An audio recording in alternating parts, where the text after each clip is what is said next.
नेहा को अपनी आंखों पर विश्वास ही नहीं हो रहा था। दरवाजे की झिर्री से आंख सटाकर उसने ध्यान से देखा तो जेठजी को अपनी ओर देखते उसके होश फाख्ता हो गए। अगले ही पल उसने थोड़ी सी ओट लेकर दरवाजे को झटके से बंद कर दिया, मगर थोड़ी देर बाद ही चर्र की आवाज़ के साथ चरमराते दरवाजे की झिर्री फिर जस की तस हो गई। तनिक ओट में जल्दी से कपड़े पहन नेहा बाथरूम से बाहर निकली। सामने वाले कमरे में जेठजी जा चुके थे। नेहा का पूरा शरीर थर्रा रहा था। क्या उसने जो देखा वह सच है? क्या जेठजी इतने निर्लज्ज भी हो सकते हैं? अपने छोटे भाई की पत्नी को नहाते हुए देखना, छी, उन्होंने तो मर्यादा की सारी सीमाएं लांघ ली। नेहा सोचती जा रही थी, कितनी बार उसने मयंक से इस दरवाजे को ठीक कराने के लिए कहा था, लेकिन हर बार बात आई गई हो गई। एक तो पुराना दरवाज़ा, उस पर टूटी हुई कुंडी बार बार कस कर लगाने के बाद भी अपने आप खुल जाया करती थी। उसने कभी सोचा भी नहीं था कि उस झिर्री से उसे कोई इस तरह देखने का यत्न कर सकता है। पहले भी जेठ जी की कुछ हरकतें उसे नागवार लगती थी, जैसे पैर छूने पर आशीर्वाद देने के बहाने अजीब तरह से उसकी पीठ पर हाथ फिराना, बेशर्मों की तरह कई बार उसके सामने पैंट पहनते हुए उसकी जिप लगाना, 1.5 साल के नन्हे भतीजे को उसकी गोद से लेते हुए उसके हाथों को जबरन छूना और उसे अजीब सी निगाहों से देखना आदि। नई नई शादी की सकुचाहट में वह मयंक को भी कुछ नहीं बता पाती। कई बार उसे खुद पर संशय होता कि क्या उसका शक सही है या फिर यह सब सिर्फ वहम है। जल्दबाजी में कोई निर्णय कर वह किसी गलत नतीजे पर नहीं पहुंचना चाहती थी, क्योंकि यह एक बहुत ही करीबी रिश्ते पर प्रश्न चिन्ह खड़ा करने जैसा था। लेकिन आज की घटना ने उसे फिर से सोचने पर विवश कर दिया। घर के आंगन से सटाकर कोने में बना यह कमरा यूं तो अनाज की कोठी, भारी संदूक व पुराने कूलर आदि रखने के काम आता था, परंतु रेलवे में पद से सरकारी कर्मचारी उसके जेठ अपनी नाइट ड्यूटी के बाद शांति से सोने के लिए अक्सर उक्त कमरे का इस्तेमाल किया करते थे। हालांकि घर में 4-5 कमरे और थे, लेकिन जेठ जी इसी कमरे में पड़े एक पुराने दीवान पर बिस्तर लगाकर जब तक सो जाया करते थे। इस कमरे से आंगन से बने बाथरूम का दरवाज़ा स्पष्ट दिखाई देता था। आज सुबह भी ड्यूटी से आए जेठ जी इसी कमरे में सो गए थे। उनकी बदनीयती से अनभिक्ष नेहा सुबह के सभी कामों को निपटाकर बाथरूम में नहाने चली गई थी। नेहा के मन में भारी उथल पुथल मची थी। क्या इस बात की जानकारी उसे मयंक को देनी चाहिए या अपनी जेठानी माला से इस बाबत चर्चा कर देना देखना चाहिए। लेकिन अगर किसी ने उसकी बात पर विश्वास नहीं किया तो मयंक तो अपने बड़े भाई को आदर्श मानता है, और भाभी, वे कितनी भली महिला है। अगर उन्होंने उसकी बात पर विश्वास कर भी लिया तो बेचारी यह जानकर कितनी दुखी हो जाएगी। दोनों बच्चे तो अभी कितने छोटे हैं।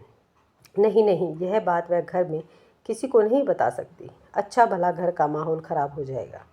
वैसे भी साल 6 महीने में मयंक की नौकरी पक्की होते ही वह यहाँ से दिल्ली उसके पास चली जाएगी। हाँ, इस बीच अगर जेठ जी ने दोबारा कोई ऐसी हरकत दोहराई तो वह उन्हें मुंह तोड़ जवाब देगी। यह सोचते हुए नेहा अपने काम पर लग गई। उत्तर प्रदेश के कानपुर में 2 वर्षों पहले ब्याह कर आई एमए पास नेहा बहुत समझदार वह अच्छे विचारों की लड़की थी। उसके पति मयंक दिल्ली में एक कंपनी में बतौर अकाउंट्स ट्रेनिंग काम करते थे। अभी फिलहाल कम सैलरी व नौकरी पक्की न होने के कारण नेहा ससुराल में ही रह रही थी।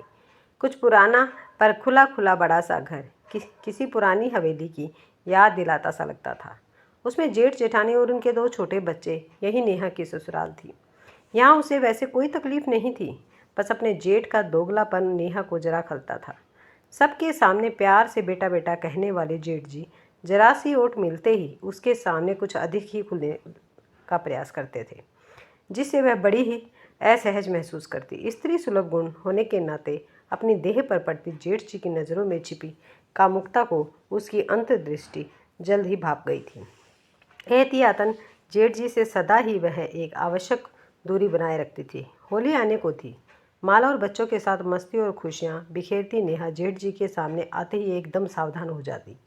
उसे होली पर मयंक के घर आने का बेसब्री से इंतजार था। पिछले साल होली के वक्त वह भोपाल अपने मायके में थी, सो मयंक के साथ उसकी यह पहली होली थी।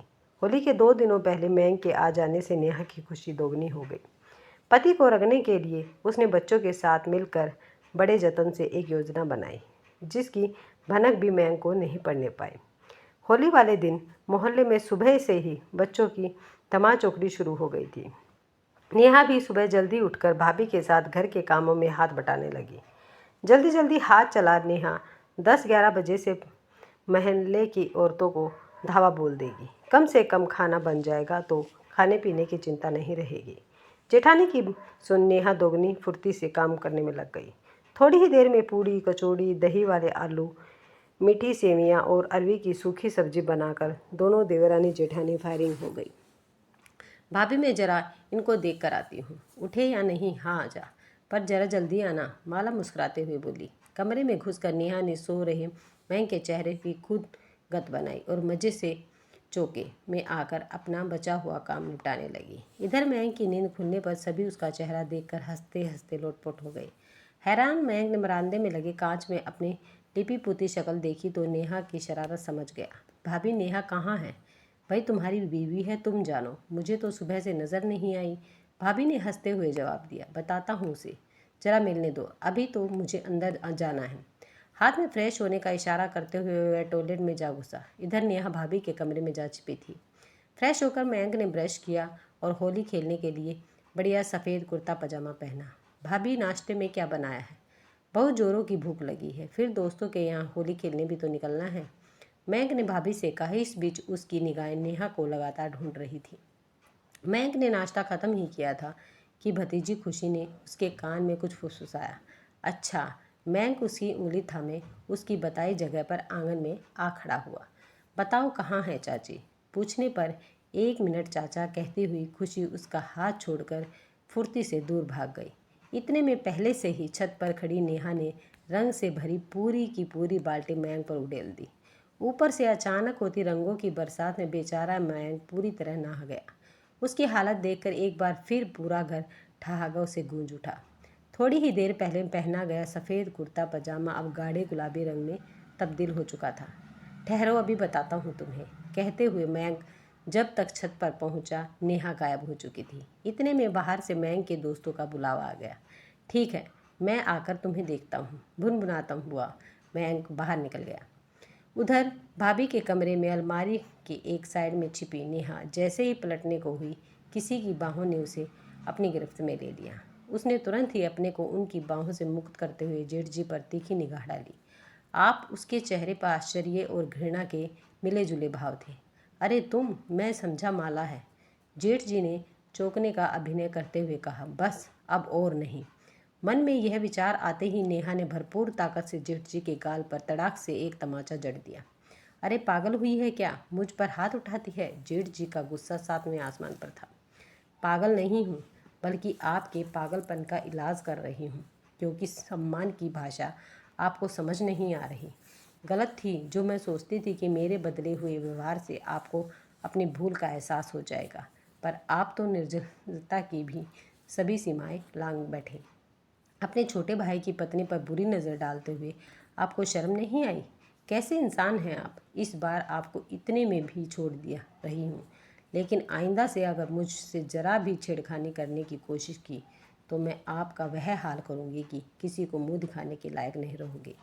आज आप अपने छोटे भाई, पत्नी और बच्चों की वजह से बचे हो, मेरी नज़रों में तो गिर ही चुके हो।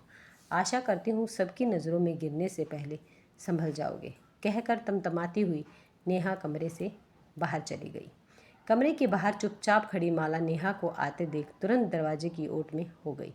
वह अपने पति की दिल फेंक आदत और रंगीन तबीयत से अच्छी तरह वाकिफ थी, पर रूढ़िवादी बेड़ियों में जकड़ी माला ने हमेशा ही पति परमेश्वर वाली परंपरा को सिद्धोधार्य किया था।